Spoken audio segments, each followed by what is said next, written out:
오늘 우리에게 주신 하나님 말씀은 신명기 9장 1절부터 6절까지의 말씀입니다. 구약성경 5번째 책이죠.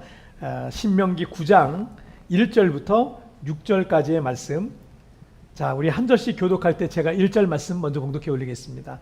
이스라엘아 들으라. 내가 오늘 요단을 건너 너보다 강대한 나라들로 들어가서 그것을 차지하리니 그 성읍들은 크고 성벽은 하늘에 닿았으며 크고 많은 백성은 내가 아는 아낙 자손이라.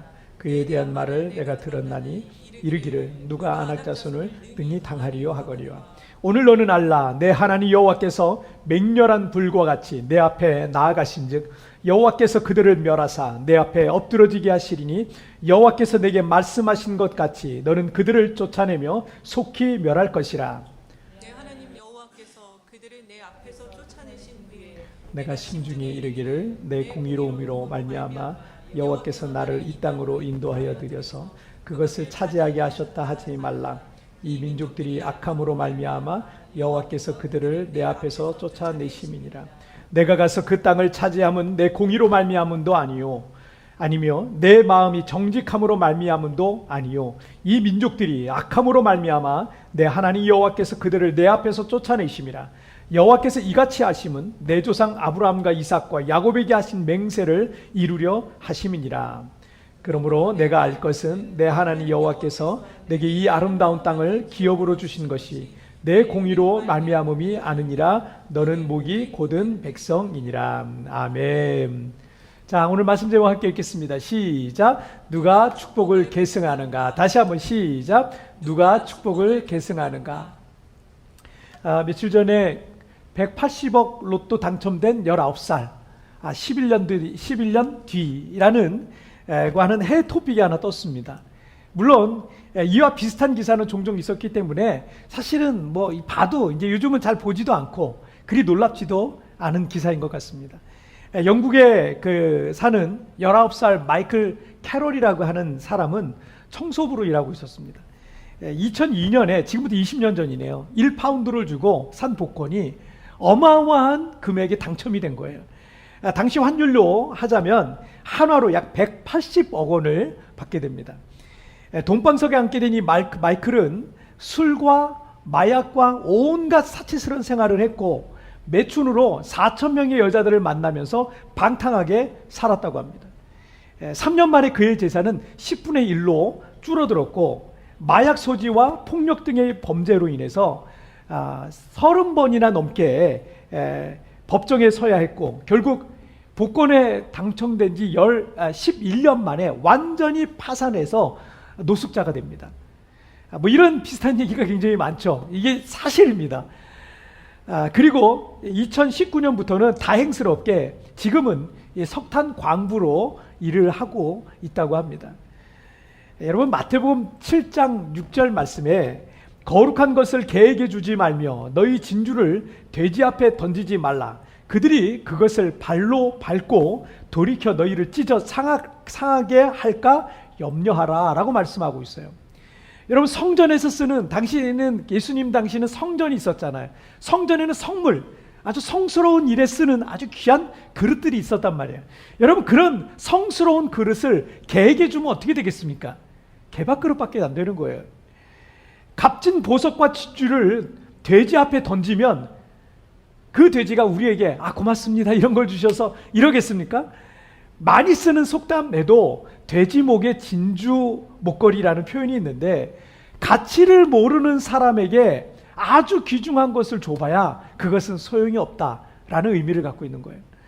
많은 사람들이 나도 로또에 당첨만 되면 아주 잘 쓸 텐데 라고 이렇게 생각을 할 겁니다. 하지만 앞에서 말씀드렸던 그 비슷한 뉴스들을 우리가 종종 보게 되는 것은요, 그것을 제대로 관리할 자격이 없는 사람, 그것을 제대로 쓸 자격이 없는 사람에게는요, 그것은 그 사람에게 줘봐야 오히려 그 사람을 더 해롭게 할 수 있는 거예요. 아무 쓸모가 없는 거예요. 하나님께서 우리를 위해 준비하고 계신 아름다운 계획이 있고요, 놀라운 축복들이 있습니다. 대부분의 사람들이 하나님께서 내게 주실 그 축복들을 빨리 주시기를 바랄 겁니다. 하지만 그 19살의 복권에 당첨된 사람이 그것을 관리할 능력이 없게 되니까 여러분 그의 20대, 30대는요, 그 엄청난 복처럼 보였던 것이 도리어 그의 인생의 20대, 30대면 얼마나 아름다울 때예요. 얼마나 좋을 때예요. 그 시기를 가장 엉망진창으로 보낼 수밖에 없었던 겁니다. 출애굽 이후 광야 40년의 세월이 지나서 광야에서 태어난 출애굽 2세대들이 약속의 땅이 보이는, 가나안이 보이는 요단강 건너편에 서 있습니다.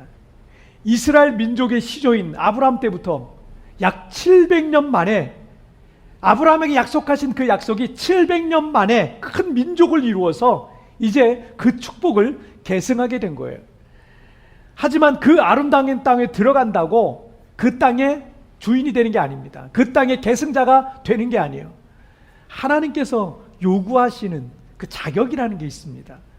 자, 그 첫 번째 함께 읽도록 하겠습니다. 시작. 내가 변해야 세상이 변한다. 다시 한번 시작. 내가 변해야 세상이 변한다. 자, 이 신명기 말씀을 듣고 있는 출애굽 2세대들의 그 부모 세대들이죠. 그 부모 세대들은 40년 전 가나안 땅의 그 남부 지역인 가데스 바네아에서 12정탐꾼을 가나안 땅에 보냈었습니다. 그리고 그들의 정탐 보고를 듣고 그들은 그 땅이 정말 좋은 땅이긴 했지만 온 백성들이 절망에 빠지게 되죠. 부정적인 어떤 말들과 부정적인 생각들과 불신앙으로 인해서 그들은 다 온 백성이 절망에 빠져서 하나님과 모세를 원망했습니다. 결국 그들 모두는 광야에서 40년간 방황하다가 가나안 땅에는 밟아보지도 못하고 모두 광야 생활 중에 다 죽게 되었습니다. 이게 출애굽 1세대의 역사예요. 저는 우리 성도들이 출애굽 1세대에 머무르지 않았으면 좋겠어요. 출애굽 2세대가 되어서 하나님이 약속하신 그 약속을, 그 축복을 경험하는 그 축복의 계승자가 되기를 주님의 이름으로 축복합니다. 자, 오늘 본문 1절 보시겠습니다. 1절 함께 읽겠습니다. 시작. 이스라엘아 들으라. 내가 오늘 요단을 건너 너보다 강대한 나라들로 들어가서 그것을 차지하리니 그 성읍들은 크고 성벽은 하늘에 닿았으며. 자, 하나님께서는 광야에서 태어난 출애굽 2세대들에게 이제 곧 그들이 요단을 건너서 아름다운 땅에 들어가서 그 땅을 차지하게 될 것이다 라고 말씀하고 있습니다. 그리고 이 신명기가 기록된 이후부터 약 한 2달 뒤에는 정말 그들이 요단을 건너 가나안 땅에 들어가게 됩니다. 자, 그리고 2절도 보실게요. 2절 시작. 크고 많은 백성은 내가 아는 아낙 자손이라. 그에 대한 말을 내가 들었나니 이르기를 누가 아낙 자손을 능히 당하리요 하거니와. 자, 신장이 장대한 아낙 자손들이 바로 그 가나안 땅에 살고 있었는데 출애굽 2세대들은 출애굽 1세대들인 그들의 부모로부터 가나안 땅의 거인족인 아낙 족속에 대한 얘기를 어려서부터 들었을 거예요. 아, 그 가나안 땅에 우리가 언젠간 가야 되는데 그 가나안 땅이 거인족이 살고 있단다. 그 부모 세대들이 또 뭐냐면 우리들이 보기에 그들과 우리들은 비교가 안 돼. 우리들은 그들 앞에서, 그 거인들 앞에서 메뚜기 같아.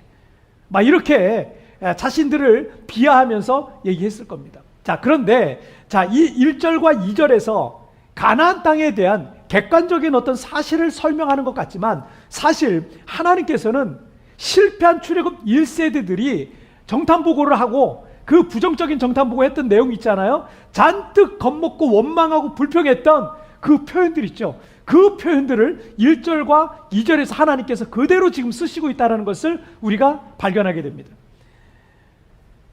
그래서 1절에서는 뭐라고 되어 있어요? 너보다 강대한 나라들, 그 성읍들은 크고 성벽은 하늘에 닿았으며 2절에서는 크고 많은 백성은 내가 아는 아낙 자손이라 내가 들었나니 누가 아낙 자손을 능히 당하리요 라고 말하고 있어요. 자, 이게 그들이 표현했던 거예요. 이 표현들은 우리가 지난번에 민수기 13장 말씀을 나눴지만 그 13장에서 12정탐꾼들이 불평하면서 원망하면서 쏟아놨던 부정적이고 불신앙적인 말들이었습니다. 그런데 2절에서 이렇게 말씀하죠. 내가 들었나니. 자, 출애굽 2세대들이 들은 거예요. 누구한테 들었겠어요? 부모 세대한테 들은 거예요. 부모 세대한테. 출애굽 1세대들로부터 자녀들인 출애굽 2세대들이 광야에서 태어났는데 그들이 들은 거예요. 그러니 그 출애굽 2세대들은요 여전히 비관적이고 부정적인 말들을 죽을 때까지 그러니까 그 부모 세대가 죽을 때까지 그런 얘기를 들으면서 출애굽 2세대가 살아야 했단 얘기입니다. 여러분 기억하세요. 부모가 부정적이고 비관적이면 자녀가 똑같이 부정적이고 비관적이 될 가능성이 커요. 그 영향이 굉장히 큽니다. 부모 세대가 세속적이면 자녀 세대들도 세속적으로 갈 수밖에 없는 거예요. 부모가 불평하고 원망이 많으면 자녀들도 똑같이 불평하고 원망이 많은 자녀들로 그렇게 살아갈 수밖에 없는 거예요. 30살이 되고 40살이 돼도 똑같이 그런 생각을 가지고 자녀들이 산다니까요. 반대로 부모 세대가 믿음의 세대면 자녀 세대가 믿음의 세대가 돼요. 부모 세대가 순종의 세대면 자녀 세대가 순종의 세대가 되고, 부모 세대가 충성의 세대가 되면 자녀 세대도 하나님 앞에 충성의 세대가 되는 것입니다. 출애굽 2세대는 그들의 부모들로부터 어린 시절 듣고 자란 이야기들이 마음에 남아 있을 거예요. 여러분 그 어렸을 때 부모로부터 들은 그 얘기는요 꽤 오래 갑니다. 이걸 내가 극복하려면 굉장히 오랜 시간들이 걸려요. 그런 이 부정적인 얘기들이 마음에 새겨져 있었습니다. 때문에 출애굽 2세대들도 마음속에 두려움이 있었을 거예요. 또 부정적인 마음들, 그다음 비관적인 어떤 그런 마음들이 그들에게도 있었을 겁니다. 다 부모 세대가 남겨준 믿음의 유산을 남겨줘야지 그런 잘못된 유산을 남겨준 거예요. 가나안 땅은 40년 전이나 지금이나 상황은 변한 게 없습니다. 거기에는 여전히 신장이 장대한 아낙 자손들이 살고 있었고요. 그들의 성읍과 그들의 성벽은 정말 아주 높았습니다. 그들은 많은 무기와 용맹한 군대를 보유하고 있었습니다. 40년이 지났으니 어쩌면 가나안의 군대는요 더 발전했겠죠. 40년 동안 더 커졌겠죠. 더 강해졌겠죠. 더 조직적으로 변했을지도 모릅니다. 그런데 여러분 3절 말씀을 보세요. 함께 읽겠습니다. 시작. 오늘 너는 알라 내 하나님 여호와께서 맹렬한 불과 같이 내 앞에 나아가신즉 여호와께서 그들을 멸하사 내 앞에 엎드러지게 하시리니 여호와께서 내게 말씀하신 것 같이 너는 그들을 쫓아내며 속히 멸할 것이라. 자, 하나님께서 이스라엘 백성들보다 앞서가시겠다는 거. 맹렬한 불이 얼마나 무섭겠습니까? 그 맹렬한 불과 같이 앞서가시겠다는 거예요. 그리고 아무리 강대하고 힘센 족속이라 할지라도 그들을 멸하실 거고 이스라엘은 그들을 쫓아내고 속히 멸할 것이다 라고 말씀하시고 있습니다. 40년 전 출애굽을 했을 때와 지금 40년이 지난 지금 가나안 땅의 상황은 변한 게 없어요. 똑같아요. 그런데 40년 전에는 제대로 가나안 정복 전쟁이라는 싸움조차도 해보지 못하고 출애굽 1세대는 실패했습니다. 이제 40년이 지났어요. 그리고 출애굽 2세대가 가나안 정복이라는 바톤을 받았어요. 이제 출애굽 2세대는 가나안 정복 전쟁을 시작해야 되는 상황입니다. 자, 40년 전과 똑같은 상황, 똑같은 조건입니다. 40년 전엔 실패했어요. 만약 상황과 환경이라는 것이 성공과 실패의 주요한 원인이라고 한다면 출애굽 2세대도 가나안 정복 전쟁은 실패해야 됩니다. 하지만 우리가 성경을 통해 이미 알고 있듯이 출애굽 2세대는 가나안을 정복하게 됩니다. 그러면 뭐가 달라진 거예요? 여러분 달라진 게 뭡니까? 환경과 상황과 조건이 달라진 게 아니라 뭐가 달라졌어요? 사람이 바뀐 거예요. 사람이 바뀌었어요. 출애굽 1세대는 믿지 못했고 원망했고 불평하기만 했었기 때문에 실패했던 겁니다. 그러나 똑같은 상황과 조건 속에서 출애굽 2세대들은 하나님의 말씀을 믿고 전진해 나갔기 때문에 가나안을 정복할 수 있었던 겁니다. 성공할 수 있었던 거예요. 만약 그 자녀 세대들 역시 똑같이 우리가 가나안 땅에 들어가면 우리 모두 그들의 칼에 죽고 말 거야. 차라리 이 광야에서 그냥 연명이나 하자. 뭐 이렇게라고 했다면 이스라엘 공동체의 그런 분위기가 가득했다면 출애굽 1세대와 똑같이 출애굽 2세대들은 실패한 세대가 됐을 겁니다. 청년 시절에 저에게 큰 도전을 주었던 이 파인애플 스토리라는 책에는 이 파푸아 뉴기니에서 선교하던 선교사님에게 7년 동안에 걸쳐서 있었던 그 실화가 기록되어 있습니다. 선교사님은 이 파인애플과 같은 좋은 과일을 그 깊은 정글에서 구하기가 쉽지 않자 이 파인애플 묘목 100그루를 들여오게 됩니다. 그리고 원주민에게 품삯을 주고 심게 됩니다. 밭에다 파인애플 밭을 하나 만들었어요. 심어서 이 파인애플이 열리려면 한 3년 걸리나 봅니다. 3년을 기다렸어요. 그래서 이제 추수할 날들을 간절히 기다리고 있는데, 그런데 밭에 가보니까 파인애플이 하나도 없는 거예요. 원주민들이 다 훔쳐간 겁니다. 잘 익은 파인애플들을 그냥 원주민들이 다 훔쳐갔어요. 선교사님은 원주민들의 행태에 분노를 했습니다. 그래서 너무 화가 나가지고 원주민들을 위한 그 병원을 세워놨는데 그 병원 문을 닫아버렸어요. 그리고 새로운 파인애플 밭에는 무서운 맹견인 세퍼트도 풀어놓게 됩니다. 막 낯선 원주민들이 오면 와 세퍼트가 와서 그러니까 원주민들도 무서워했어요. 하지만 점점 선교사님 주변에는 원주민들도 남지 않게 됐습니다. 선교하러 왔는데 원주민들이 점점점 선교사님을 떠나갔어요. 그리고 파인애플 열매도 익자마자 계속 사라져갔습니다. 아이러니하게도 선교사님은 선교하러 왔는데 이제 원주민이라고 하면 지긋지긋했습니다. 안식년을 맞아서 한 세미나에 참석했는데 우리가 가진 모든 것은 하나님께 드려야 된다라는 말에 큰 감동을 받게 됩니다. 그래서 선교사님은 파인애플 밭도 자기의 것이 아니라 하나님의 것이라는 것을 깨닫게 됩니다. 선교지로 돌아왔어요. 원주민들은 똑같이 파인애플을 또 훔쳐갔습니다. 하지만 선교사님은 화를 내지 않았습니다.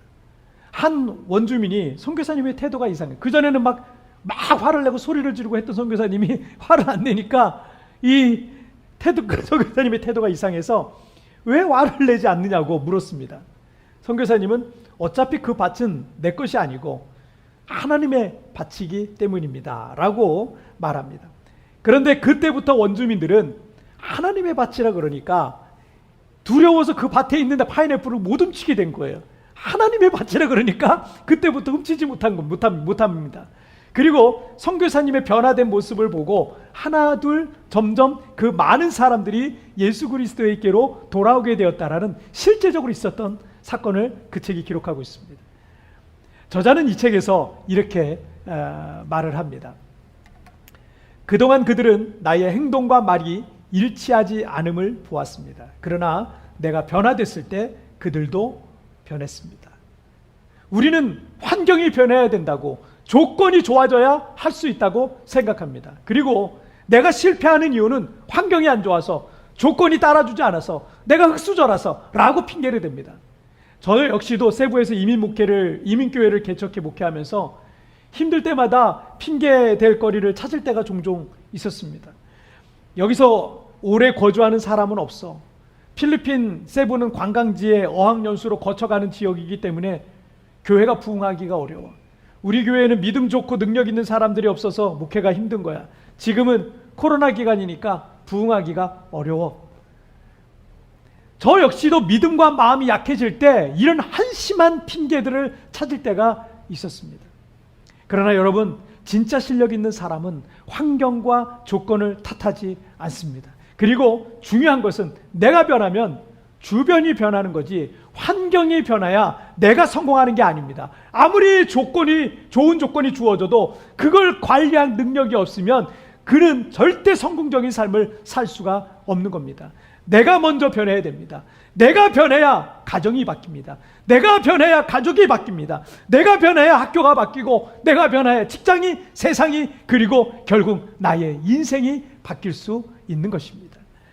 자, 우리 두 번째 주제 보실게요. 함께 읽겠습니다. 시작. 마지막까지 겸손해야 한다. 다시 한번 시작. 마지막까지 겸손해야 한다.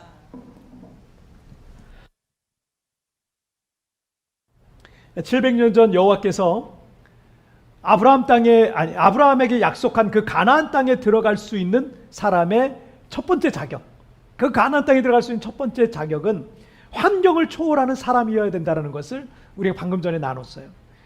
환경과 조건만 따지다가 두려워서 도전해보지도 못하는 사람은 축복의 계승자가 될 자격이 없는 사람이에요. 비록 환경과 조건은 좋지 않지만 그 환경과 조건이라는 것은 내가 어떻게 하느냐에 따라서 얼마든지 바뀔 수 있다라고 믿는 그 믿음의 사람이 그 축복의 계승자가 될 수 있는 것입니다. 첫 번째 자격은 환경을 초월하고 그 환경을 변화시킬 수 있는 강인한 정신력과 내면의 힘을 말하고 있다면, 두 번째 자격은요, 그 내면의 태도와 관계가 있어요. 태도. 즉 마지막까지 겸손해야 된다라는 겁니다. 자, 4절 말씀을 보실게요. 4절 함께 읽겠습니다. 시작. 내 하나님 여호와께서 그들을 내 앞에서 쫓아내신 후에 내가 심중에 이르기를 내 공의로움으로 말미암아 여호와께서 나를 이 땅으로 인도하여 들여서 그것을 차지하게 하셨다 하지 말라. 이 민족들이 악함으로 말미암아 여호와께서 그들을 내 앞에서 쫓아내심이니라. 자, 이스라엘 백성들이 가나안 땅에 들어가서 그 땅의 원주민들을 모두 쫓아낸 후에 내 의로움 때문에 이 땅을 차지하게 된 것이다. 내 의로움 때문에 이 땅을 차지하게 된 것이다 라고 말하면서 교만해질 것을 미리 경고하고 계신 말씀이에요. 이스라엘 백성들이 가나안 땅을 차지하게 된 이유를 여기서 두 가지로 정리를 해주시고 계시는데, 첫째는 가나안 땅에 살고 있는 원주민들이 하나님 앞에서 악하기 때문에 그들을 쫓아낸 거다라는 거예요. 여러분, 그들은 그들의 죄로, 가나안 땅에 살고 있는 사람들은 그들의 죄로 그들이 그 땅에서 쫓겨나게 된 겁니다. 이스라엘 백성들은 단지 하나님의 심판의 도구였을 뿐입니다. 자, 또 다른 이유는 5절인데요. 자, 5절에 여호와께서 이같이 하시면 내 조상 아브라함과 이삭과 야곱에게 하신 맹세를 이루게 하심이라. 자, 이스라엘 민족의 그 족장들, 그 아브라함, 이삭, 야곱으로 이어지는 그 족장들에게 하나님이 언약하셨기 때문에 그 언약을 이룬 것이다 라고 말씀하신 거예요. 이게 두 번째예요. 자, 또 한 가지가 있어요. 신명기 7장 8절에 의하면 함께 읽겠습니다. 시작. 여호와께서 다만 너희를 사랑하심으로 말미암아 또는 너희의 조상들에게 하신 맹세를 지키려 하심으로 말미암아 자기의 권능의 손으로 너희를 인도하여 내시되 너희를 그 종되었던 집에서 애굽 왕 바로의 손에서 속량하셨나니. 자, 이스라엘 백성들에게 가나안 땅을 주신 또 한 가지의 이유를 들자면 그게 뭐예요? 다만 너희를 사랑하심으로 말미암아요. 우리의 얼굴과 성품과 능력을 보시고 우리를 사랑하시기로 하신 게 아닙니다. 진정한 사랑은 조건을 보지 않듯 주님은 우리를 무조건적으로 사랑하시기로 하신 겁니다. 그리고 이스라엘 백성들이 가나안 족속보다 훨씬 의로운 것이 아니었음에도 불구하고 그들에게 그 땅을 주시기로 결정하신 겁니다. 자, 오늘 보면 6절 말씀을 보세요. 시작. 그러므로 내가 알 것은 내 하나님 여호와께서 내게 이 아름다운 땅을 기업으로 주신 것이 내 공의로 말미암음이 아니니라. 너는 목이 곧은 백성이니라. 자, 하나님께서 다시 한번 너는 목이 곧은 백성이다 라고 강조하고 있어요. 이런 강조는 반대로 하나님 앞에 겸손해야 된다는 걸 말씀하시는 거예요. 끝까지 겸손해야지만 그 축복의 계승자로 남게 되는 것이다 라는 것을 말씀하시는 겁니다. 목이 곧은 사람은 누군가에게 머리를 숙이지 않습니다. 누군가에게 손을 내밀지 않습니다. 그 누군가에는 다른 사람들도 있지만 그 누군가에는 하나님도 포함되어 있는 겁니다. 교만한 사람은 자기가 꽤 잘난 사람이라고 생각하는 거예요. 교만함은 자기 자신을 절대적으로 신뢰하는 것을 말합니다. 때문에 하나님을 신뢰하지 않죠. 하나님의 말씀을 믿지 않죠. 기도도 하지 않죠. 의지하지도 않습니다. 자기가 꽤 능력 있다고 생각하기 때문에 그런 거예요. 여러분, 고린도후서 12장 9절 말씀 함께 읽겠습니다. 시작. 나에게 이르시기를 내 은혜가 내게 족하도다. 이는 내 능력이 약한 데서 온전하여 짐이라 하신지라. 그러므로 도리어 크게 기뻐함으로 나의 여러 약한 것들에 대하여 자랑하리니 이는 그리스도의 능력이 내게 머물게 하려 하심이라. 아멘. 자, 바울이 이방인의 사도로서 끝까지 사명을 감당한 위대한 사도가 될 수 있었던 그 비밀을 이 구절의 고백에 담겨 있었던 겁니다. 그는 자신의 부족함과 약함을 도리어 어떻게 해요? 자랑하고 있었어요. 그리고 자신의 부족함과 약함 속에 그리스도의 능력이 머물고 나타나게 될 것을 믿고 있었던 겁니다. 사도 바울이 신약성경 13권을 썼어요. 아시아와 유럽 복음화에 가장 큰 영향을 끼칠 만큼 위대하게 쓰임 받았던 것은 그가 죽는 날까지 이 마음을 갖고 있었던 거예요. 어떤 마음이에요? 겸손하고 또 겸손했기 때문입니다. 누구보다도 똑똑하고 누구보다도 많이 공부를 한 사람이었어요. 하지만 겸손하고 또 겸손했어요. 그가 순교를 순교를 앞둔 얼마 전에는요, 자신을 가리켜서 죄인 중에 괴수다라고 고백할 만큼 그는 하나님 앞에 철저하게 낮아지고 겸손한 사람이었습니다. 인문학을 하나님께라는 책에 이런 말이 있습니다. 나의 부족함이 주님을 만나야 한다. 나의 약함이 주님을 만날 때 약함은 주님의 능력이 머무는 공간이 된다. 부족함과 한계를 주께 맡기면 오히려 강점이 된다. 나의 약함과 부족함과 결핍은 반드시 하나님을 만나야 되는 거예요. 여러분 속에 있는 여러분의 상처와 여러분의 아픔과 여러분의 쓴뿌리는요, 반드시 하나님을 만나야 되는 거예요. 그래야 그것이 내게 열등감과 과거의 상처와 쓴뿌리가 되어서 나를 괴롭히지 않게 되고 그 약함이 도리어 주님이 머무시는 공간이 된다는 거예요. 그리고 그 약함이 변하여서 내게 강점이 된다는 겁니다. 할렐루야. 제가 참 존경하고 사랑하고 닮고 싶은 두 분의 목사님은 사랑의 교회를 개척하신 오카누 목사님과 온누리 교회를 개척하신 하용조 목사님이세요. 두 분은 공통점이 참 많으신 분이세요. 심지어 장수하지 못한 것도 비슷하세요. 장수하지 못하셨고요. 젊을 때부터 늘 병을 앓으셨고 암으로 세상을 떠날 때까지도 한국교회 앞에서 가장 위대하게 쓰임받았던 분들, 뭐 이런 공통점들이 있으세요. 그런데 이 두 분은 참 많이 닮으셨습니다. 그 중에 하나가 끝까지 겸손하셨다는 거예요. 어떻게 이렇게 겸손하실 수 있을까? 저렇게 한국교회에서 가장 위대하게 쓰임받는 분들이 어떻게 저렇게 겸손하실 수 있을까 할 정도로 겸손하셨어요. 어쩌면 바울 사도가 육체의 가시로 인해서 평생을 겸손하게 주님만 높이며 살아갔던 것처럼 존경하는 우리 오카는 목사님과 하영조 목사님도 육체의 가시가 있으셨어요. 그리고 마지막까지 겸손하게 하나님을 바라보면서 천국을 사모하다가 정말 많은 성도들이 아끼고 눈물 흘리면서 그렇게 아름다운 모습으로 하나님 품에 안기셨습니다. 아무리 대단한 목사님이라도요, 마지막에 교만하면 하루아침에 추락하는 모습을, 그런 슬픈 소식을 우리가 가끔 보지 않습니까? 하늘에 나는 새도 떨어뜨릴 만한 세상에 대단한 권세를 가진 인물이라도 교만하면 그 날이 길지 못해요. 마지막까지 겸손해야 축복의 계승자가 될 수 있는 것입니다. 하나님의 은혜가 아닌 것은 없습니다. 하나님의 은혜를 잊지 마십시오. 모든 영광을 하나님께 돌리고 겸손하게 낮아진 마음으로 살아갈 때 바로 그런 사람들이 하나님께서 예비하신, 하나님께서 기뻐하시는 그 축복의 계승자가 될 줄 믿습니다. 오늘 말씀 정리해 보겠습니다.